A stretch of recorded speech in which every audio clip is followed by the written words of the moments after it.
Ayusin mo yung tingin-tingin mo sa akin, ha? Kaya lang na pumunta dun sa may school, sabi ni Papa, pinapunta kayo ng teacher. Sasampalin ko yung teacher mo. Ba't yung papapuntahin doon? Ang dami ginagawa dito sa bahay. Sige, papunta ako doon. Sa paglinisin mo dito, sa pagsaingin mo, paghugasin mo lahat. Kaya din yung Papa pumunta, sino pupunta dun? Yung ninong mo, papuntahin mo yung ninong mo doon. Ayoko dyan, wala akong time sa mga ganyan-ganyan. Kayo, gusto ko kayo, matuto kayong tumayo sa mga paa nyo. Yung hindi mo na kami kailangan. Di ba? Kahit ikaw lang mag-isa, may bitaw ka.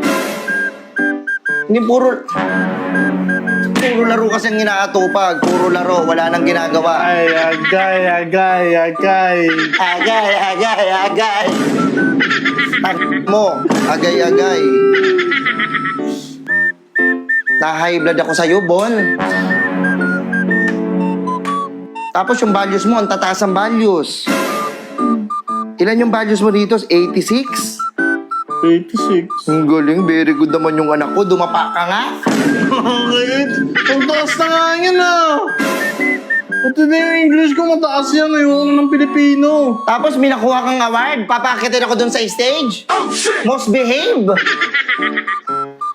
Tahimik lang ako dun. Alam, pinakamatahimik ka ba sa buong mundo?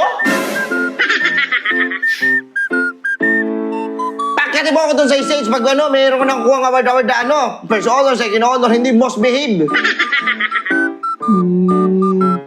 Doon ang tahimik mo dito. Si Ingay ka. Nakalim kita Doon ka sa kwarto ba, hindi ka lalabas isang buwan. Pakita mo lang hinahanap mo.